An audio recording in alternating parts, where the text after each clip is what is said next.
현재 연령대 봤을 때 어떤 형태 또는 어떤 금액대의 아파트를 가져가는가 선호하는가 봤을 때는 당연히 30대는 6억 이하의 좀 저렴한 아파트고요. 40대가 9억 이상, 또 6억에서 9억은 3040이 좀 비슷합니다. 그렇기 때문에 전체적으로 보시더라도 20대부터 60대까지 봤을 때 말씀드린 대로 3040이 주를 이루지만 그중에서도 30대 같은 경우는 6억 이하 비율이 높고요. 40대 같은 경우는 9억 이상, 9억 이하 또는 현재 이런 형태가 더 많다. 당연히 소득의 차이가 있기 때문에 당연히 그런 부분도 있고요. 여러 가지 기본적인 여건들이 다르기 때문에 당연히 선호하는 아파트 금액대가 틀리다. 그랬을 때 강남과 마용성, 노도관까지 있을 때 강남 3구는 강남, 서초, 송파를 얘기를 하는 거고요. 마용성은 마포, 용산, 성동구, 그래서 노도광은 노원, 도봉, 그다음에 강북을 얘기를 하는 거겠죠. 그랬을 때 강남 3구가 40대가 주를 이뤘다. 그리고 마용성 같은 경우는 30대.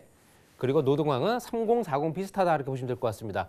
전체적으로 마포, 용산, 성동 또는 강남 3구가 가격 경쟁력이 가장 높게 형성된 지역들이죠. 가장 월등하게 많이 오른 지역이다 보니까 당연히 실제적으로 이런 형태로 접근할 수밖에 없다는 얘기. 그중에서 으뜸은 당연히 강남 3구가 가장 많이 올랐기 때문에 이런 부분에 따라서 좀 경제력이 있는 세대가 아무래도 40대 정도가 주도를 한다 보시면 될 것 같고요.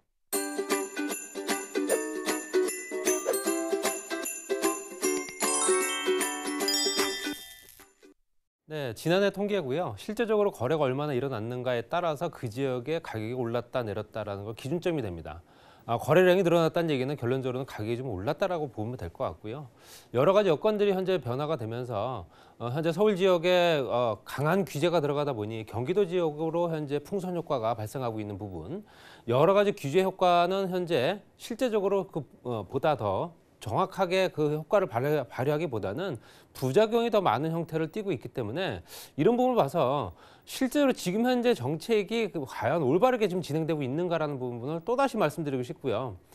공급량을 없이 현재 규제로만 가지고 부동산 가격을 잡기는 정말로 어렵습니다. 그렇기 때문에 공급을 늘려서 비슷한 구조의 경쟁 구도를 만들어 두게 되면 자연스럽게 가격은 떨어질 수밖에 없는데 그렇지 못하기 때문에 또 그럴 수도 있다라고 또 그런 부분도 또 인정이 되지만 실제적으로 너무 규제 일변도로 가는 부분 때문에라도 실제적으로 좀 반발심이 더욱더 심해지는 거 아닌가라고 말씀드리고 싶고요.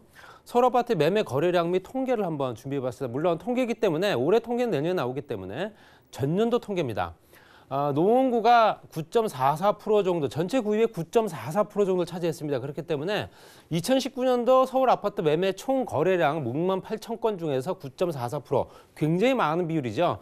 단연 1위를 차지했고요. 2위가 송파구, 그 다음에 강남, 그 다음에 강동, 양천 이런 순서입니다.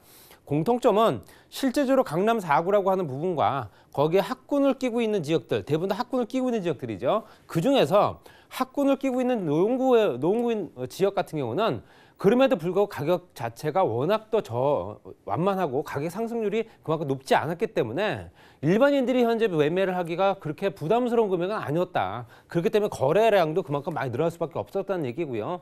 그로 인해서 가격은 조금 더 올랐겠죠. 그렇지만 실제적으로 나머지 지역, 강동이라든가 송파, 강남, 양천보다는 가격이 상대적으로 저렴한 지역이다. 이렇게 보시면 될 것 같고요. 주택 구입, 목돈 마련, 또 자녀 성장, 뭐 여러 가지 기타 여건들이 있겠지만 대부분 다 3040, 30대와 40대가 주를 이뤘다. 전체 아파트 구입자 중 약 60% 정도 아주 공격적으로 투자를 하는 세대죠. 그렇기 때문에 갈아타기도 쉽고 직장 구조 또 현재 내가 벌이가 괜찮기 때문에 어떤 그런 이자라든가 부분에 대해서 부담할 수 있는 능력이 된다. 생산 가능 인구라고도 합니다. 생산 가능 인구이기 때문에 당연히 3040 세대가 그만큼 주도적으로 현재 매매를 이뤘고요. 말씀드린 대로 노원구, 강남구. 그랬을 때 실제 20대와 현재 70대까지 봤을 때는 단언컨대 당연히 30대와 40대가 가장 주를 이루고 있다. 이 형태는 지금 현재만 이런 게 아니고 과거 시장에서도 그렇게 왔기 때문에 앞으로도 30, 40대가 주로 부동산 시장을 이끄는 세대다. 이렇게 보시면 될 것 같고요.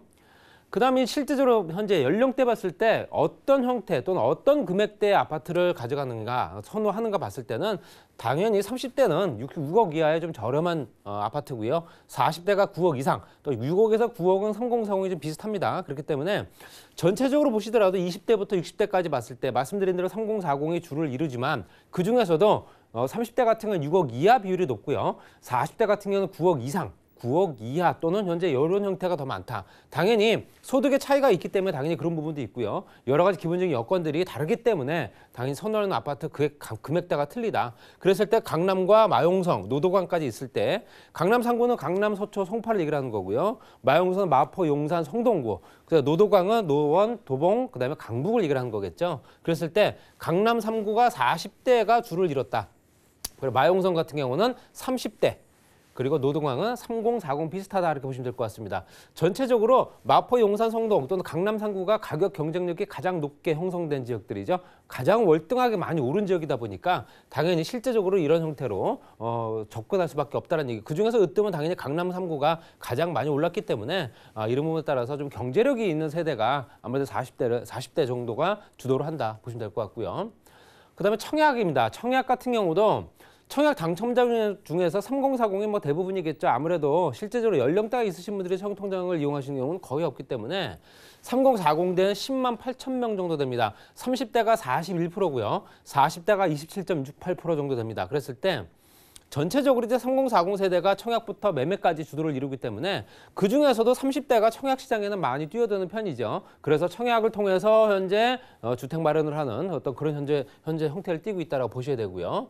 또 금액대로 봤을 때는 6억 이하는 30대 또는 9억 이상은 40대 그다음에 6억에서 9억까지는 3040 이렇게 보시면 될 것 같습니다. 그래서 전체적으로 금액대별로 했을 때 청약부터 매매까지는 3040 세대가 주도를 이루되 30 같은 경우는 6억 이하의 청약 시장을 많이 건드리고요. 40대 이상은 9억 이상의 일반 아파트를 많이 매매를 했다. 이런 통계가 나오겠죠.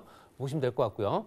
또 서울 아파트 청약 및 매매 연령대와 가격을 보시더라도 매매 청약도 30대, 40대지만 실제적으로 현재 전체적으로 비율을 보시게 매매 비율로 봤을 때도 현재 매매가 현재 30대가 30%, 29.8%가 40대.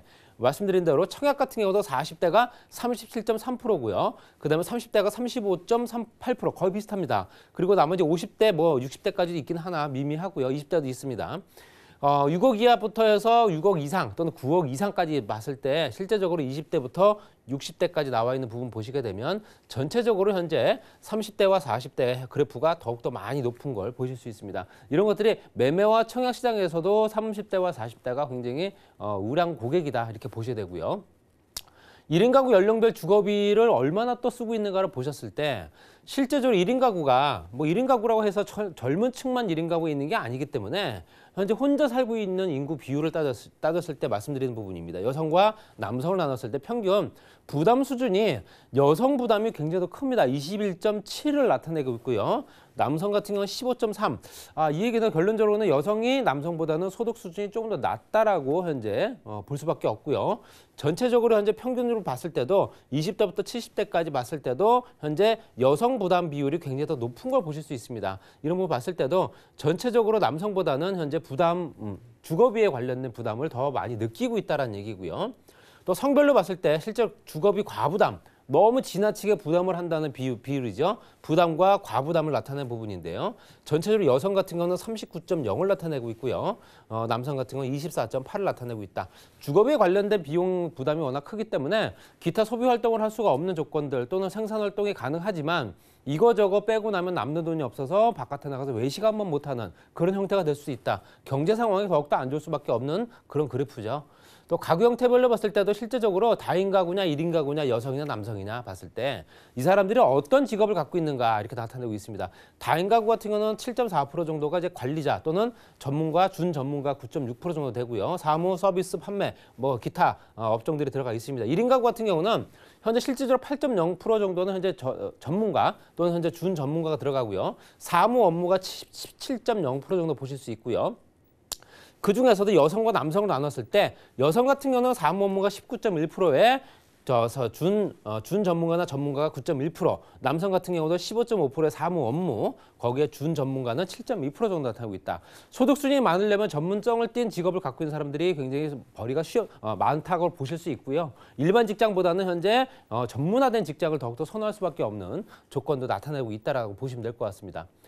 성인 1인 가구 규모 변화, 실제적으로 1인 가구가 말씀드린 대로 꼭 젊은 층만 혼자 사는 게 아니기 때문에 재밌는 거는 2018년도 기준, 2008년도부터 10년간 통계를 냈을 때 40대, 50대 비율, 혼자 사는 40대, 50대 비율이 굉장히 많이 늘어났습니다. 그렇다는 얘기는 여러 가지 기타 이유가 있고요. 현재 자녀들을 어디 유학을 보냈다든가 기타 여러 가지 조건 때문에 기러기 생활을 하는 1인 가구가 그만큼 많이 늘어났다는 얘기고요. 또 여기서는 또 사별이라든가 이혼도 있을 테고요.